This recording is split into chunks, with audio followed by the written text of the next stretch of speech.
Olá, seja muito bem-vinda, seja muito bem-vindo ao Expressão Nacional. O Brasil tem um dos sistemas tributários mais complexos e burocráticos do mundo. Também temos uma carga tributária elevada que não corresponde aos bens e serviços que são entregues à população como contrapartida pelos impostos que são pagos. E não é só isso.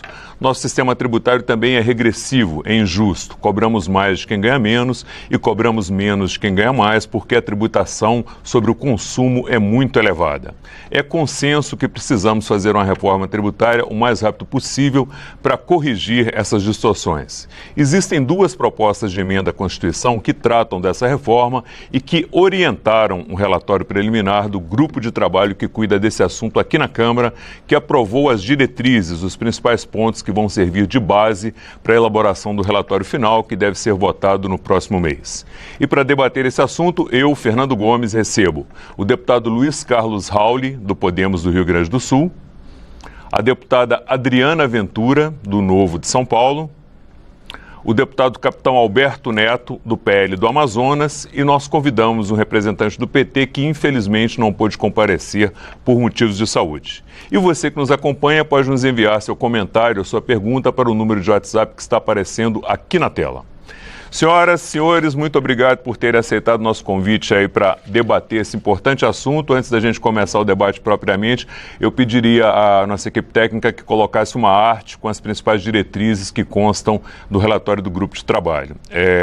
A primeira diretriz, e talvez a mais importante do modelo, é a diretriz básica da reforma que unifica 5 tributos, 3 federais, um estadual e um distrital, em um único imposto, um imposto sobre bens e serviços. Esse imposto vai ser dual, ou seja, ele vai ser administrado e cobrado por 2 entes, né? Vai ser cobrado pela União e por estados e municípios de forma repartida.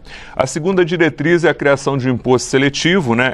É um imposto que vai incidir sobre bens que prejudicam a saúde e o meio ambiente. Terceira diretriz é que o novo imposto vai ser cobrado no destino, onde os bens vão ser consumidos, e não mais na origem, como ocorre hoje. Isso vai mudar de forma significativa aí a distribuição do novo imposto em relação a hoje. A quarta diretriz é que o novo imposto vai ter uma alíquota padrão, com poucas exceções que vão ter alíquotas diferenciadas, com um imposto menor incidindo sobre elas. Esse assunto a gente vai debater ele com mais profundidade aqui. Quinta diretriz, eliminação da cumulatividade, né, que é a cobrança do imposto em cascata durante toda a cadeia produtiva, não permitindo aí que a empresa consiga recuperar parte do imposto que ela paga sobre os insumos usados no processo produtivo. A sexta diretriz é o que a gente chama de cashback, que traduzindo aí do inglês seria dinheiro de volta, é devolver para a população mais pobre parte do imposto que ela pagou sobre um bem ou serviço. Nós temos também a diretriz da criação do Fundo de Desenvolvimento Regional, que vai ter recursos da União aí para corrigir desigualdades entre as regiões e que pode ser usado para compensar estados que venham a perder a arrecadação com essa reforma. E além dessas, temos também a diretriz que trata dos regimes diferenciados que vão entrar na reforma, né? A sétima que está aparecendo aí, que são a Zona Franca de Manaus e o tratamento diferenciado dado aí às micro e pequenas empresas que participam do Simples.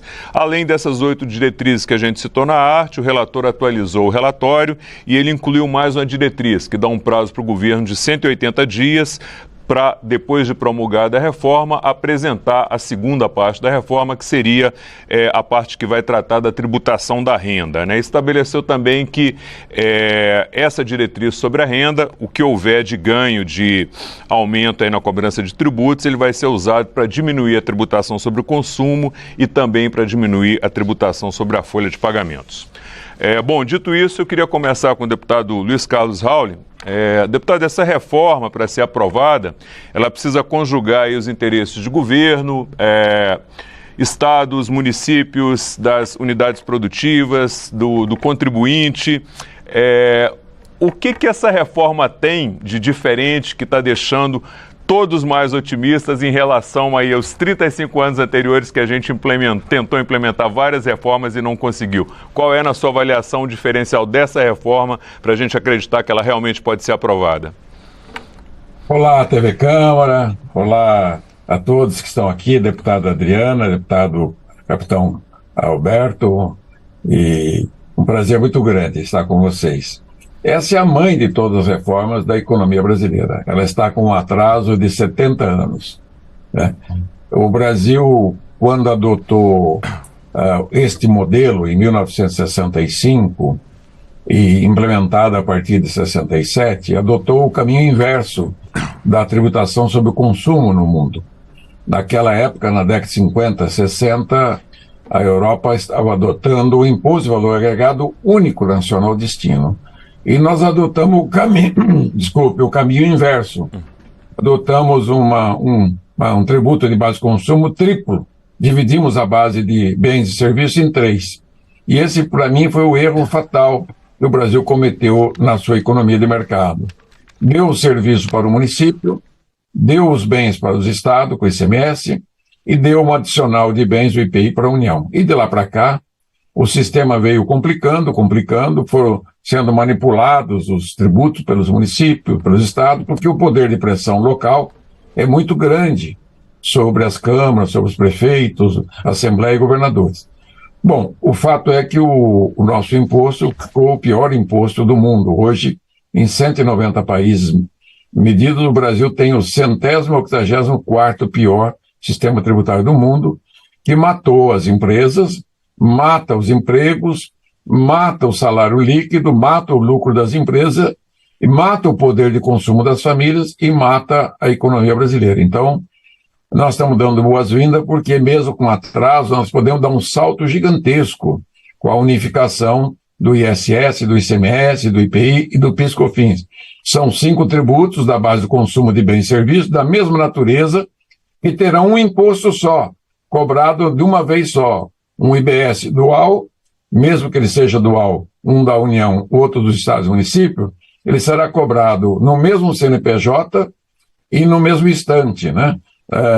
Automaticamente, sem a necessidade do ato declaratório das empresas e nem a necessidade do recolhimento por parte das empresas. Será retido automaticamente pelo Sistema Público de Cobrança Nacional e a devolução do imposto para baixa renda através da devolução individualizada, né? E isso foi chamado de cashback, que é uma devolução para as famílias de baixa renda do Cadastro Único Nacional. Então, o tripé é o seguinte: simplificação da base de consumo, né, com um imposto só, inicialmente um IVA dual, podendo aglutinar no futuro a folha de pagamento, a parte patronal, salário, educação e o Fundo Rural, o Sistema S, que estão dentro da folha de pagamentos, e também pode incluir no futuro o IOF e os outros tributos federais que são para a Previdência. Então, eu acho que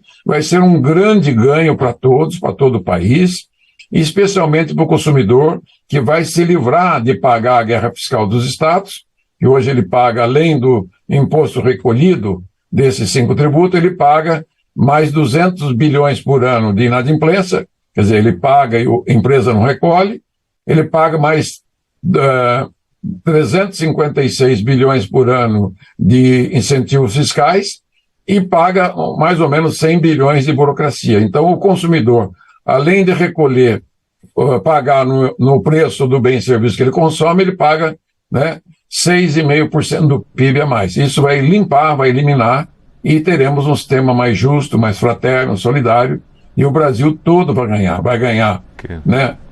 A empresa, os consumidores, os trabalhadores, vai ter mais emprego, vai ter mais riqueza, e uma nova era, um novo círculo virtuoso. Gastei um pouquinho mais de tempo, depois você pode me descontar. Tá bom, obrigado, deputado. Obrigado por ter participado aí. Deputado Adriano Ventura, seja muito bem-vindo. Obrigado mais uma vez por estar participando com a gente. A senhora acredita que essa reforma sobre consumo agora vai ser aprovada e o que a senhora acha que mudou em relação às tentativas anteriores para esse otimismo maior? Bom, primeiramente, bom dia, é um prazer estar aqui com vocês novamente, deputado Luiz Carlos Rauli, deputado Capitão Alberto Neto, prazer participar com vocês. Bom, depois dessa aula que o deputado Luiz Carlos Rauli deu, fica até difícil falar depois dele, né? Eu concordo bastante com as coisas que o deputado Luiz Carlos Rauli falou. Acho sim que temos que caminhar, né, no sentido de simplificar, de dar transparência, Eu acho que estamos muito, muito atrasados. Infelizmente, no nosso país, a gente vê que a gente tem aquelas caravanas, né, do interesse próprio, que deixa muitas vezes o bem comum e o interesse coletivo longe disso. E é o que a gente sempre vê nessa coisa grotesca que a gente chama de sistema tributário brasileiro. Acho que simplificação, quando você pega os 5 tributos, cria um IVA dual, é uma coisa muito positiva, eu não tenho a menor dúvida, eu acho que estamos no caminho, né? Acho também que o fato da gente ter um sistema tão complexo, qualquer coisa que vá no sentido de fazer com que as empresas e pessoas gastem menos tempo, né? Hoje o deputado Luiz Carlos Rauli trouxe números aqui da questão da posição do Brasil, 184, a gente fala também bastante dos 5 meses que as empresas gastam, né, resolvendo a questão das obrigações, né, as obrigações acessórias principalmente, que gastam 1.500 horas só tentando descobrir e tentando dar um pouco de simplificação de tanta complexidade, né? Agora, o que eu percebo e vejo com uma certa preocupação, depois eu quero até ver a opinião dos meus colegas aqui, é que esta reforma era para ser uma coisa simples, né? Vamos ter um IVA somente, a gente tem que trabalhar com unificação de alíquotas e tal, e o que a gente vê é que a gente já começa com uma quantidade de sessões enorme. Eu sei que como a gente está numa casa política, né, a gente tem que fazer o que é possível, eu entendo isso, mas eu recebi com surpresa uma reforma que para mim parece muito mais complexa e com muito mais exceções do que seria o esperado. Então, isso para mim traz preocupação. Uma outra preocupação que eu tenho é que tem uma quantidade enorme e várias questões importantes ficarão para a lei complementar. Então, tem muita coisa que a gente não sabe ainda como vai ser, tem muita alíquota que ainda não falaram como vai ser. Então, eu ainda tenho a preocupação de não ter um aumento de carga tributária, né? Que para nós, Partido Novo, é uma questão muito cara. Então, assim, tem umas questões ainda que eu sei que a gente ainda precisa avançar, mas como um primeiro passo, e até para passar a palavra para o capitão Alberto Neto, eu acho que estamos sim avançando. Existe uma questão do prazo longo de transição, que também eu fiquei pensando, nossa, mas por que só 2029? Nossa, por que só 2027? Tem coisas que já poderiam ser implementadas, né? A questão da gente não saber exatamente quais setores serão afetados pelo imposto seletivo também traz insegurança.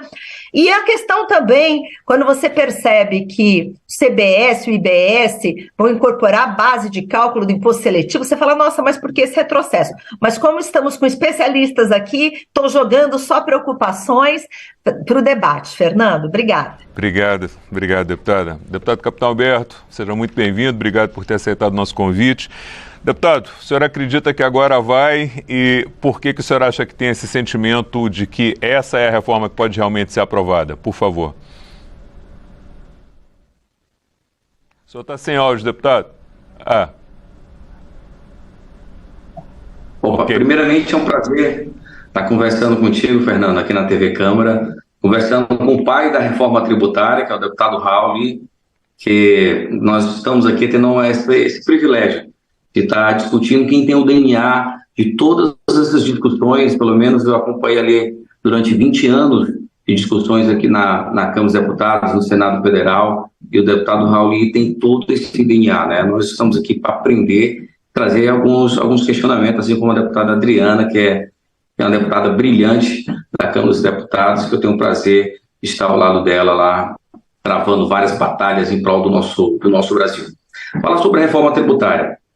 Primeiro, entender o problema, que ficou muito claro, que é claro para todos os brasileiros, que o sistema que nós temos é muito complexo e a carga tributária é muito elevada. E aí nós temos que trazer uma reforma para resolver os problemas, não para criar novos problemas. E o que me parece, eu estava muito crítico a essa reforma tributária, mas ao analisar e conversar com vários tributaristas, tentando filtrar várias opiniões, e entendi que ela avança na questão da complexidade. Ficou muito claro para mim, por exemplo, quando nós vamos unificar os impostos federais, IPI, PIS, COFINS, que só esses impostos, cada produto tem uma tabela diferente, tem uma taxa diferente. Isso traz um contencioso tributário que chega na fase de trilhões. Olha o absurdo, nós temos trilhões de contencioso tributário e um dos responsáveis por isso é essa tributação maluca do PIS e COFINS. Eu lembro agora, acho que dá tempo de falar rapidamente, um caso que ficou muito conhecido no Brasil, que é o caso da chinela Crocs, que teve um auditor da Receita que tributou, que quando olhou a Crocs, viu que não era chinelo, identificou que era sapato e puniu a empresa porque estava com a tributação errada. 5 anos depois, a importação da chinela Crocs, veio um outro auditor falou que não, isso aqui não é chinelo não, não é sapato não, isso aqui é chinelo, está todo furado, é todo aberto, que absurdo botar isso aqui como tributação de sapato, e puniu novamente a empresa. Só para a gente entender como o nosso sistema é maluco, é complexo, que aqui, por exemplo, na Zona Franca de Manaus, nós temos uma empresa, por exemplo, a Samsung, que tem mais de 300 pessoas, contadores, para resolver a questão tributária da empresa. E quando você pega a mesma empresa em outro país, reduz de 300 para 5, 6 tributaristas. E isso faz com que o nosso Brasil tenha um ambiente de negócio muito hostil. Então, para você que quer começar um negócio, você que quer atrair um país que quer atrair novos investimentos, é importantíssimo ter um ambiente de negócio saudável, ter uma tributação simples para que ele possa ser competitivo. E o que me parece é que essa reforma resolve. Ela simplifica a tributação, e aí pega muito a PEC 110, que é do deputado Rauli, que é o sistema dual, o ICMS com o ISS no Estado, e IPI, PIS, COFINS, que é o CBS, que é a contribuição federal. Tem uma complexidade, mas a complexidade vai ser para o Estado. Ele vai ter que arrecadar e fazer a tributação. Mas para o contribuinte, para a empresa, ela me parece muito, muito mais simples. Ele vai ser acumulativo, então ele vai pagar menos tributo, então ele já resolve outro problema, que é reduzir a carga tributária do nosso país. Nós tínhamos alguns problemas, como alguns setores da educação, do agro, dos serviços, das incorporadoras, e o relator ouviu essas demandas e vai fazer uma tributação diferente para que a gente não possa acabar com os empregos no nosso país. A gente vai ajudar principalmente a indústria, mas a gente não poderia atacar o setor de serviços, que essa era a grande preocupação. E o relator traz as exceções do setor de serviços, setor de educação, da saúde, das incorporadoras. Perfeito. E me parece Deputado, que o texto... Para concluir, por favor, para a gente manter o tempo equilibrado. Eu acredito que o texto começa a ficar maduro para a votação no começo de julho. Obrigado, deputado. Só para complementar o que a deputada Adriana e o deputado Capitão Alberto Neto comentaram, o Brasil é o pior país do mundo em tempo gasto com obrigações acessórias. A gente gasta o dobro da Bolívia e 8 vezes a média da OCDE em horas gastas aí só para cumprir obrigações acessórias tributárias pelas empresas. Deputada Adriana, vou começar com a senhora agora. Uma diretriz que está gerando muita polêmica ainda é sobre os setores com tratamento diferenciado, né, que vão ter uma alíquota menor.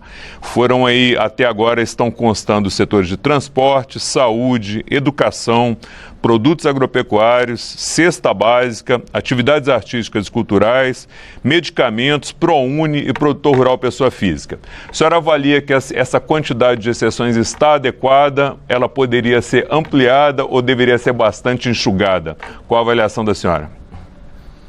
Bom, Fernando, olha, a gente precisa avançar no que é possível, né? Como eu disse, não seria o ideal, porque para mim o ideal seria, na medida do possível, eliminar tanta distorção, porque a gente sabe como funciona, né? Os grupos organizados que gritam mais e fazem as pressões de todos os tipos políticos, seja em cima de prefeitos, governadores, parlamentares, acabam levando uma maior. E a gente sabe que todo esse processo que ocorreu, inclusive no Brasil, quando você tem setores que pagam bem menos imposto em relação a outros, quando você tem, muitas vezes, essa guerra Você tem, por exemplo, dentro da categoria sapato, eu estou até assim constrangida, porque como eu estou falando com o deputado Raul aqui, o deputado Raul pode corrigir as coisas que eu falo, viu? Porque não, se tiver alguma coisa assim... Está tudo correto até agora. Tá tudo correto, então tá bom. Mas quando a gente vê que você tem 200 classificações de sapato, eu lembro que o deputado Alexi, que na nossa bancada era o que sempre trabalhou muito esse tema, ele falava, nossa, mas até para a barbatana de tubarão tem 5 classificações. E quando você começa, que as pessoas começam a distorcer, começa a ter problemas de classificação só para pagar menos imposto, e isso distorce completamente competitividade e outras coisas, você vê que tem coisa errada. Então, idealmente, seria bom que todo mundo entrasse na mesma alíquota, todo mundo concorresse da mesma maneira, todo mundo competisse da mesma maneira. Eu tenho dúvida se todos esses setores que você listou aqui, eu não quero entrar no detalhe de um, de outro, quem tem direito, quem não tem, por quê, porque eu sei que nos países, e tem países que têm uma ou outra exceção, mas aqui no Brasil o número de exceções extrapola o desejável na minha visão. A gente vê que tem categorias e grupos e setores ali que vão, fazem pressão, gritam e estão ali. Por que estão ali? Eu não vi números, dados, análise profunda. Talvez o deputado Raul possa esclarecer isso melhor, porque na minha visão começa de novo os puxadinhos das igrejinhas que vão lá berrar mais alto. Ok, obrigado, deputada. Deputado Capitão Alberto Neto, queria ouvi-lo também sobre esse ponto. O senhor acha que a quantidade de exceções que tem tratamento diferenciado estão adequadas, deveriam ser enxugadas, ampliadas? Como é que o senhor vê essa questão? Nós vamos discutir isso na Câmara dos Deputados.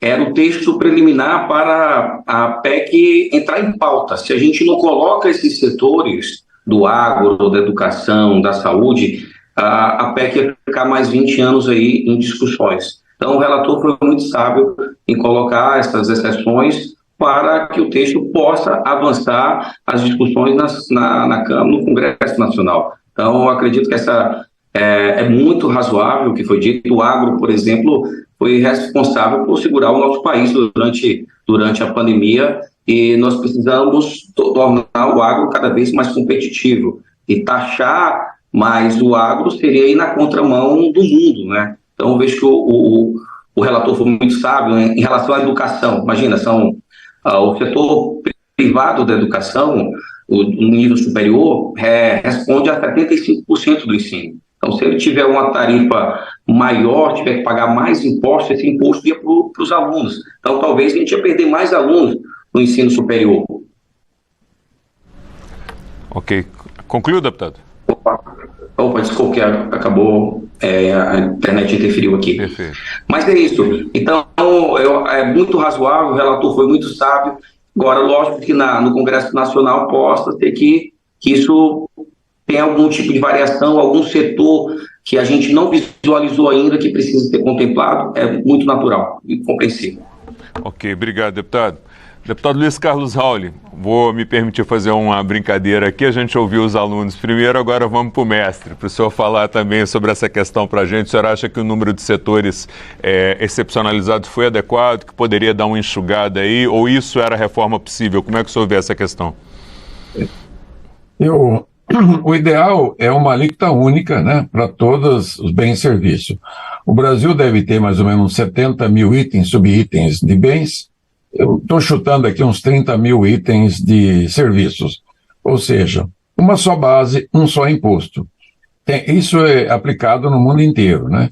Nos 170 e tantos países do mundo já adotaram o IVA único nacional destino e a alíquota por fora, porque o nosso é totalmente ao contrário. Então, quanto mais exceção tiver, mais sobrecarrega a alíquota modal para cima. Então, se, digamos, dos 100 mil itens tributáveis do IBS-CBS, que é o IVA nacional brasileiro, se tiver 10 mil com exceção, com a alíquota pela metade, significa que nós temos que calcular esse setor e realinhar a alíquota para cima, média, dos outros itens. Então, não tem almoço grátis, né? Claro que, como disse o deputado Capitão Alberto e a Adriana, o ideal é a alíquota única, mas tem exceções, porque eles não entenderam ainda a grandiosidade de que o IVA foi criado na França há mais de um século, exatamente para deixar neutra a cadeia produtiva. O que significa isso? Que os impostos não interfiram nos negócios entre as empresas, PJ com PJ, pessoa jurídica com pessoa jurídica. Então, o IVA vai deixar zerado o imposto do agro. Então, tudo que o agricultor, o produtor rural brasileiro, de todas as atividades, ele produziu, ele comprou insumos, né, e pagou com imposto. Então, na hora que ele vendeu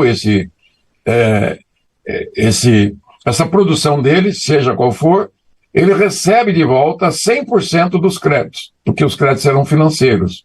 Então, segundo, quando a indústria recepciona isso, ela transformou em manufatura e vendeu para o atacadista ou para o varejista, ele recebe de volta o imposto daquilo que ele pagou.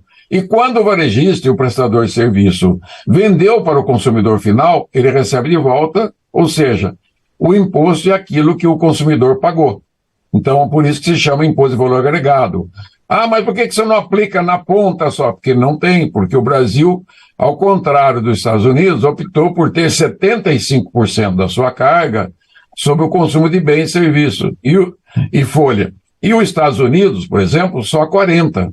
Então, a proporção é esta. O Brasil, né, tem quase o dobro de tributos sobre o consumo do que tem nos Estados Unidos. E isso faz toda a diferença na hora de calcular a alíquota. É por isso que o Brasil segue o modelo da OCDE, o modelo europeu, do Canadá, da Inglaterra, da Alemanha, da França, que já adotaram com grande sucesso na economia de mercado. Esse modelo vai fazer com que a economia de mercado brasileira seja de competitividade e transparência sem preferência. Claro que alguns setores, como foi dito aqui, têm exceções. Eu também, na PEC 110, recepcionei esta pressão, lá 293, o Roberto Rocha também, mas eles vão compreender com o tempo que é preferível uma alíquota única nacional do que as exceções, porque na formação de preço, o imposto interfere.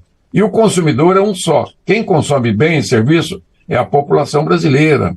Nós não vamos cobrar da empresa isso. Está sendo cobrado dos 210 milhões, 215 milhões de brasileiros, as 80 milhões de família. Então é muito simples. Quanto mais simples for um imposto só, nacional, único, pode ser dual, porque ele não interfere nas empresas nem para o consumidor, vai ser a cobrança automática, como eu fiz no Super Simples. Quando eu criei o Super Simples, eu juntei 8 tributos. Aqui nós estamos juntando 5, para acabar com toda essa bagunça. Milhares de leis, como disse o capitão Alberto, o contencioso de 7,5 trilhões, a inadimplência de 4,5 trilhões, o custo burocrático que vai de 100 a 200 bilhões, né? A sonegação, que é de 800 bilhões por ano. Então nós vamos esmagar a sonegação, acabar com a guerra fiscal, acaba com os incentivos, só ficam alguns necessários com a cor, como a Zona Franca. É uma responsabilidade mundial e nacional manter intacta a floresta amazônica, e eles cumpriram isso nesses últimos 50 anos. Estou falando do estado do Amazonas, que tem mais de 90% da floresta nativa. Então é algo que tem que ser respeitado. A microempresa, eu entendo que você pode dar livre crédito para eles e dar um tratamento diferenciado, como eu sou o pai do Simples do Brasil, que eu criei ele, dar um tratamento no imposto de renda, na CSL e na Previdência. Então você tem outras formas de dar incentivo, mas também eu acho que para aprovar, sair do caos, do manicômio tributário, vale tudo. Vale aprovar e vamos na frente consertar aquilo que é defeito da votação política. Perfeito. Obrigado, deputado. Deputado Capitão Alberto Neto, vou começar com o senhor agora. A mudança da cobrança do ICMS, né, da origem para o destino, ela vai gerar aí alterações na distribuição dos recursos. Alguns estados vão perder a arrecadação, outros vão ganhar. O senhor acha que esse assunto já está suficientemente maduro e que o Fundo de Desenvolvimento Regional vai resolver, ou esse ponto ainda vai gerar muito debate daqui para a data de votação? Esse assunto é o que mais me preocupava, porque eu sou aqui da Zona Franca de Manaus. E agradeço o nosso deputado Rauli por sempre olhar com carinho a Zona Franca de Manaus, por entender que ela é estratégico para o país, ela não é só para a região norte, ela ainda tem um conceito da defesa da floresta, do desenvolvimento regional, de reduzir as desigualdades. É talvez o único programa de Estado que sobreviveu durante esses anos no nosso Brasil. E como nós somos um Estado produtor, então nós somos afetados diretamente com essa mudança da origem para o destino. E não só o Amazonas, uma Zona Franca, mas o Rio Grande do Sul, a São Paulo, que também é um estado produtor, poderia ser afetado. Então, quando você tem uma solução que é para poder, durante os anos, equalizar isso, organizar o Estado, imagina, o Estado perder uma arrecadação de bilhões de um dia para a noite, seria caos total. Então, o relator entendeu isso, criou o Fundo de Desenvolvimento Regional para fazer essa partilha, para obedecer assim, a realidade. Então, isso me parece, aí eu tenho que ver os cálculos, me parece que resolve o problema dos estados, principalmente os estados produtores, que iam se sentir prejudicados com essa mudança. Mas o conceito, ele é muito importante. Quando você coloca a tributação no destino, você faz com que crie-se uma economia vocacional. Quem vai produzir vai estar próximo do mercado consumidor. Então, é um grande avanço, é assim nos grandes países da OCDE, e nós não poderíamos ficar para trás. Obrigado, deputado. Deputado Luiz Carlos Raul, por favor, o senhor acha que essa mudança da origem para o destino, ela já está suficientemente debatida, já está madura? O Fundo Regional, ele resolve essa questão, ou o senhor acha que isso ainda vai gerar alguma polêmica daqui para a data da votação do projeto? Grande parte do imposto hoje já está no destino, né? Só um pequeno pedaço que é do ICMS que vai para o destino. A grande parte do ICMS já é destino, né? Você vê o caso da energia elétrica do petróleo, na Constituição de 88 foi para o destino, prejudicou o Paraná, prejudicou os estados produtores de energia e os estados produtores de combustíveis, líquidos e gasosos. Então isso é passado, vira folha. Então, olhando para frente, se tudo vai para o destino, é óbvio. De quem é o imposto? O conceito internacional é do consumidor, do município que ele consome, e ele que paga o imposto, do estado que ele mora e do país que ele mora. Então, por isso que nenhum país exporta impostos, nem importa impostos. Isso é básico, isso é elementar. Mas tem distorção, porque o sistema brasileiro, além de ser um manicômio tributário, ele é um Frankenstein, é uma colcha de retalhos. Não foi sendo, olha, vamos fazer o fundo de participação assim, assim, assado. Vamos fazer a distribuição do ICMS com tal ajuste, além do valor adicionado. Então, a redistribuição, ela é muito interessante. Mas nós temos uma regra básica, duas regras de ouro nesta reforma. Não aumentar a carga tributária para a sociedade, que está em torno de 33%, 34% do PIB, né? Seria razoável, 33%, 34% por ser um dos maiores países do mundo. Segundo, não mexer na partilha da União Estados e Municípios, ou seja, a União tem da partilha 55% da arrecadação nacional partilhada, os municípios 20% e os estados 25%. Essa tem sido a média da partilha. Na arrecadação é diferente, a União arrecada 66%, os estados 27% e os municípios só 7%. Então, com esse modelo, você pode, com o tempo, colocar a arrecadação própria dos 25% do ICMS para o município, dos 20 e poucos por cento do IPI para o município, e você vai fazer com que o município, com o IBS, ele seja dono realmente da sua arrecadação própria, entendeu? Então, até isso você vai ajudar na questão do Pacto Federativo, porque quando se trata de partilha e competência, é Pacto Federativo. Quando se trata com a sociedade, é um pacto social. E o item mais importante do Pacto Social Nacional é o sistema tributário, que ele mexe no coração da economia. Por que a economia brasileira vai mal nos últimos 40 anos? Porque o sistema tributário é uma peça enferrujada, que tem ali todo tipo de gordura trans, que travou o país mais rico e potente do planeta Terra. Porque o Brasil tem as maiores reservas naturais ainda intactas, as maiores reservas florestais, A maior quantidade de água doce, rios, terras férteis, só usa 10% do território para a agricultura e mais 15% para o pastoreio, e tudo para ser desenvolvido o Brasil. Então, melhor clima, 3 safras por ano, por que não fica rico? Porque o sistema tributário concentra a riqueza nas mãos de poucos. A inadimplência, né, as facilidades tributárias, as facilidades creditícias. Então, é o país do levar vantagem. Como eu disse, o sistema tributário é a principal peça do capitalismo, da economia de mercado. E o Brasil não tem uma economia de mercado limpa, transparente, que o sistema prejudicou. Agora temos a oportunidade única na história, porque os governos nunca se empenharam, e olha, eu não sou do PT, não votei no PT. Eu sou o deputado nacional, né? Sou um homem de Estado, e estou dizendo, se este governo está apoiando a reforma, porque o Congresso é que está fazendo a reforma, e essa é uma tarefa congressual, como foi o Supersimples. Foi o Congresso que criou e fez o Supersimples, com apoio do governo na época.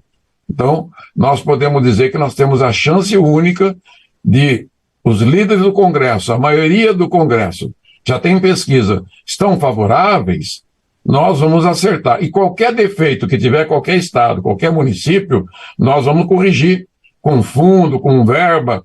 O que precisar, está aí. Nós vamos diminuir a carga tributária desses 5 itens em 500, 600 bilhões. Nós podemos usar 100 bilhões para fazer as correções, criar os fundos, as compensações e resolver todos os problemas e partir para uma nova etapa do desenvolvimento econômico brasileiro. Vai gerar milhões de empregos por ano.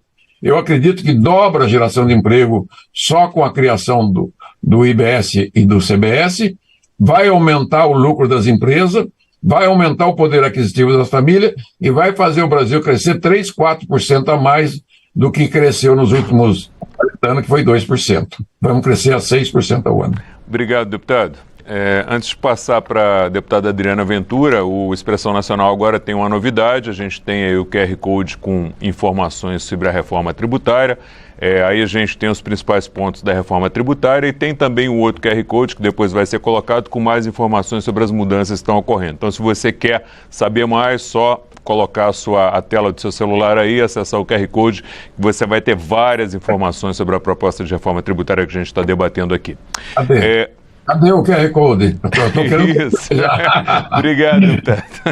Deputada Adriana, eu passo a mesma pergunta para a senhora. Essa questão da mudança da origem para o destino, a senhora acha que ela já está suficientemente madura? Quem vai perder, quem vai ganhar e a forma de solução, que é o FDR, já estão suficientemente maduros ou isso ainda vai gerar um bom debate até a votação?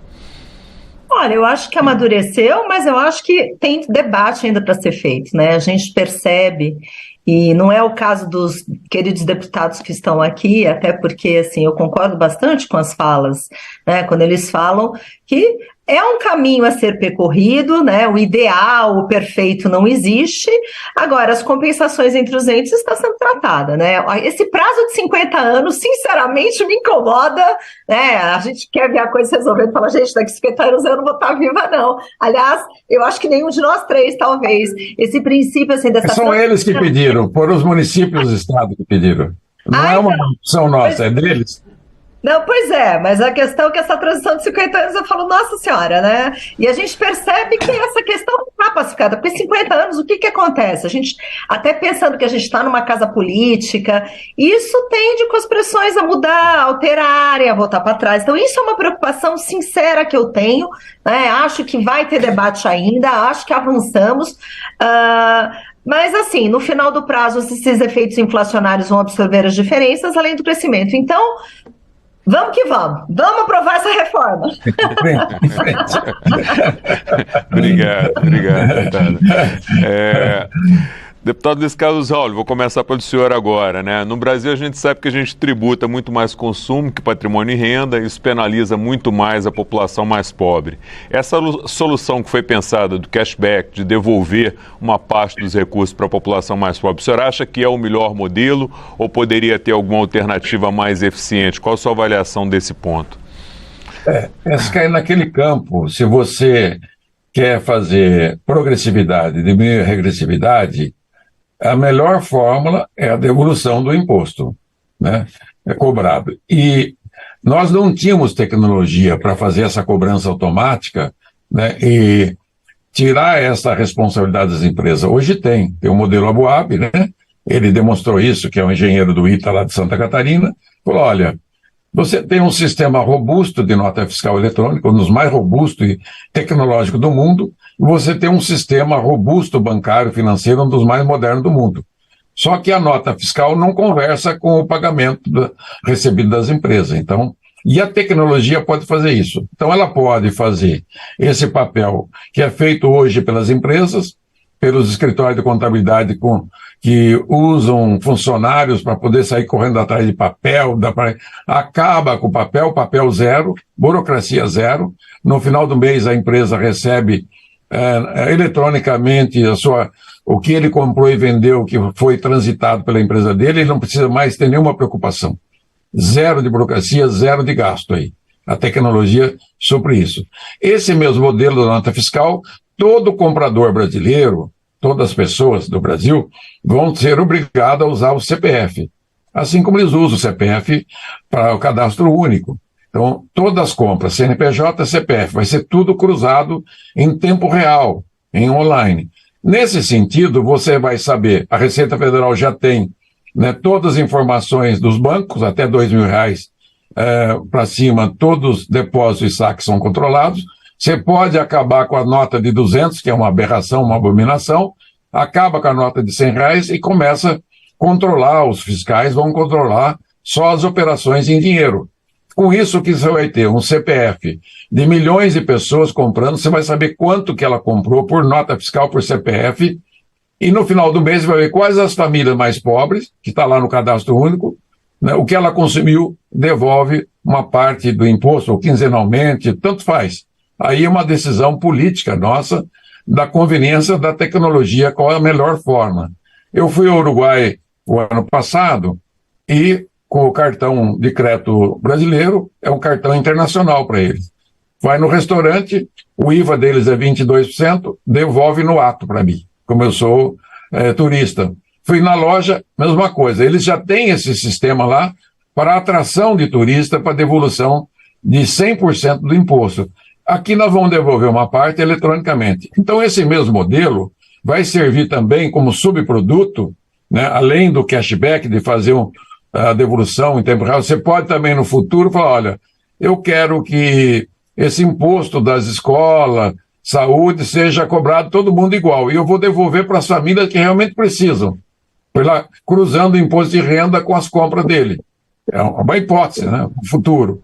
E eu também posso fazer um banco de dados em notas fiscais, obrigando os municípios e Estado da União não comprar com valor que não seja a média das últimas 1 milhão de compras daquele item. Você vai ter bilhões de notas fiscais controladas diariamente pelo município, Estado da União, né, no sistema de cobrança. Então, vai servir de banco de dados, de referência, para que não haja nenhum superfaturamento nas compras governamentais. Então, é uma mudança tecnológica, e a tecnologia que está aí para servir à humanidade, né, para o bem e para o mal, ela vai servir para o bem do país que precisa de um sistema justo, transparente e consertar o capitalismo brasileiro para gerar o emprego que nós precisamos, e as empresas vão crescer, vão prosperar, não mais às costas, né, às custas e nas costas do consumidor, como é hoje. Vai ser um sistema novo, um novo momento para a vida do Brasil. Obrigado, deputado. Passo a mesma pergunta agora para a deputada Adriana Ventura, se ela entende que esse modelo de cashback é o mais adequado, se poderia haver um outro modelo que funcionaria melhor. Lembrando para quem nos acompanha que cashback é devolver o dinheiro para quem pagou o imposto. É uma expressão em inglês que às vezes as pessoas acham meio complicada. É a devolução do recurso para as famílias mais pobres de quem pagou o imposto, é o que a gente está chamando de cashback aqui. Deputada, por favor.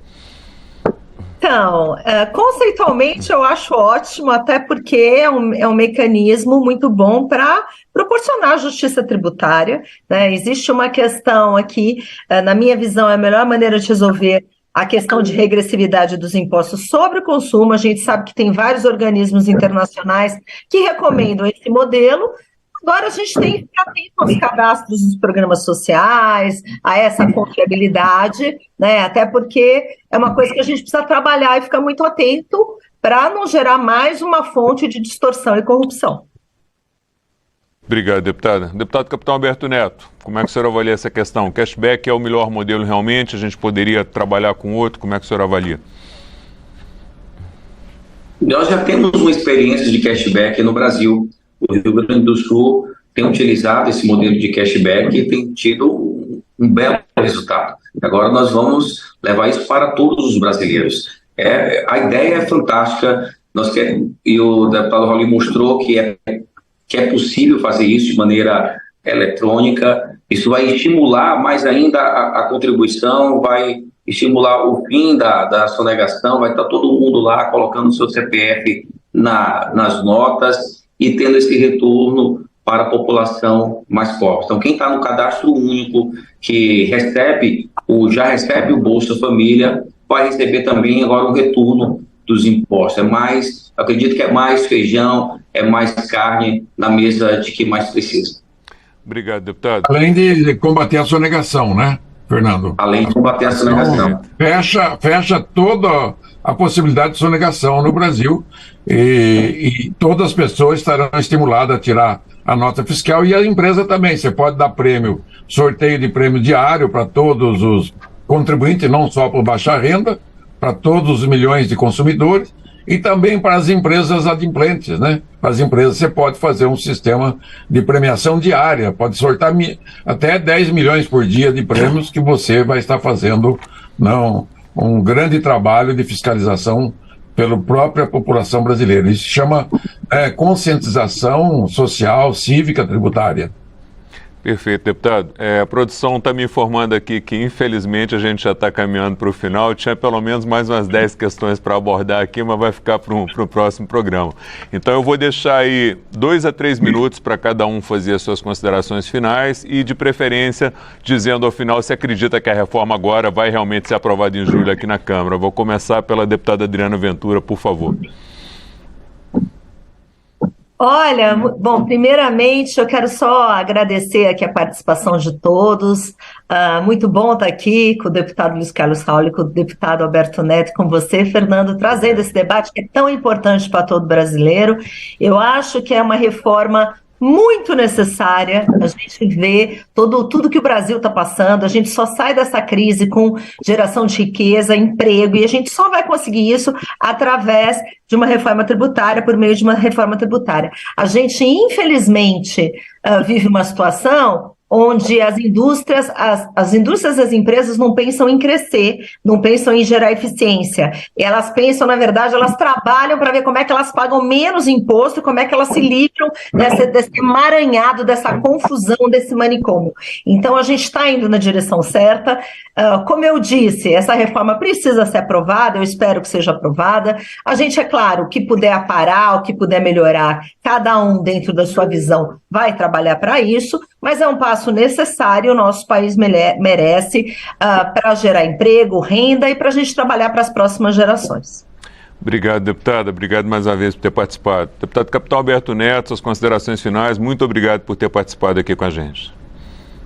É um prazer, Fernando, estar nesse programa ao vivo. O nosso compai falou que esta reforma é a mãe da reforma tributária e nós estamos aqui com o pai da reforma tributária, deputado Rauli, nossa amiga deputada Adriana, deputada super competente, faz um grande trabalho na Câmara dos Deputados.